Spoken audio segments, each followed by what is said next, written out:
दोस्तों, एक पति ने जब अपनी पत्नी को रील बनाने से रोका तो उसकी पत्नी ने अपने पति की कर दी हत्या। लेकिन इसके पीछे की कहानी कुछ और है। यह जानने के लिए वीडियो को पूरा देखिए। नमस्कार, आदाब, प्रणाम। मैं अभिषेक कुमार आपका स्वागत करते हैं हमारे चैनल RL ग्लोरी में। आप देख रहे हैं सच्ची घटना की एक नई एपिसोड के साथ एक नई कहानी। चलिए पूरी कहानी आपको बतलाते हैं विस्तार पूर्वक। दोस्तों, यह सच्ची घटना की कहानी बिहार के बेगूसराय ज़िले की है। बेगूसराय ज़िले में एक लड़का रहता था जिसका नाम महेश्वर था और उसकी पत्नी का नाम रानी था। यह दोनों आज से 6-7 साल पहले पढ़ाई करने के दरमियान एक दूसरे से प्यार करते थे। इन दोनों में प्यार इतना ज़्यादा बढ़ गया था कि यह दोनों अब एक दूसरे से शादी करना चाहते थे। लेकिन इन दोनों के लिए सबसे बड़ी बात थी शादी के लिए अपने घर वालों को मनाना। उसके बाद यह दोनों अपने घर वालों से बात करते हैं, लेकिन परिणाम यह होता है जो हर प्यार करने वाले प्रेमी के साथ होता है।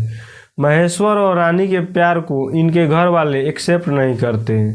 उसके बाद महेश्वर और रानी एक बड़ा कदम उठा लेते हैं और दोनों घर से भागकर लव मैरिज करने का फैसला करते हैं। और एक दिन दोनों घर से भागकर लव मैरिज कर लेते हैं। लव मैरिज करने के बाद दोनों घर से दूर एक किराए का घर लेते हैं और वहां पर रहने लगते हैं। ऐसे ही दोनों का लाइफ गुजर रहा था और महेश्वर काम करने लगा था। अपना घर छोड़कर दूसरे जगह रहने पर दोनों को बहुत सी प्रॉब्लम को फेस करना पड़ता था। इसी वजह से 2 साल बाद महेश्वर अपने परिवार वालों को मनाने के बाद रानी को अपने घर लेकर चले आता है। महेश्वर के घर वाले उससे बहुत नाराज थे, लेकिन कहते हैं ना, अपना तो अपना ही होता है। ऐसे ही वो लोग धीरे धीरे महेश्वर और रानी के लव मैरिज को एक्सेप्ट कर लेते हैं। अब महेश्वर अपने घर पर रानी के साथ खुशी से रहने लगता है। लेकिन रानी की एक गलती थी, वह रील बनाती थी जो महेश्वर को बिल्कुल भी पसंद नहीं था। महेश्वर ने अपनी पत्नी रानी को बोला था कि तुम रील मत बनाओ। फिर उसके बाद महेश्वर को लगता था कि उसके समझाने के बाद रानी रील नहीं बनाती है, लेकिन रानी रील बनाती थी। यह बातें महेश्वर को भी पता थी कि उसकी पत्नी रील बनाती है। महेश्वर अपनी पत्नी का रील बनाने का विरोध करते हुए उससे 2-3 बार झगड़ा भी किया था, जिससे वह रील बनाना बंद कर दी थी। दोस्तों, कहते हैं ना, कुछ बातों को नज़रअंदाज करके चलने से रिश्ते बने रहते हैं। वैसे ही कुछ महेश्वर के साथ हो रहा था, लेकिन वह इन सब बातों को नज़रअंदाज करके चल रहा था। फिर महेश्वर काम करने के लिए कोलकाता चला जाता है। जैसे ही महेश्वर कोलकाता जाता है, उसके 1 महीने बाद रानी महेश्वर से फ़ोन पर बातें करते समय झगड़ा करके अपने घर चली जाती है।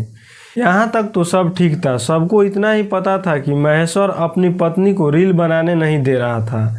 इसी कारण से वह घर छोड़कर चली गई थी। लेकिन इसके पीछे की कहानी कुछ और थी और यह बातें सिर्फ महेश्वर और उसकी पत्नी को ही पता था। इसके पीछे की कहानी क्या थी, हम आपको विस्तार पूर्वक बताते हैं।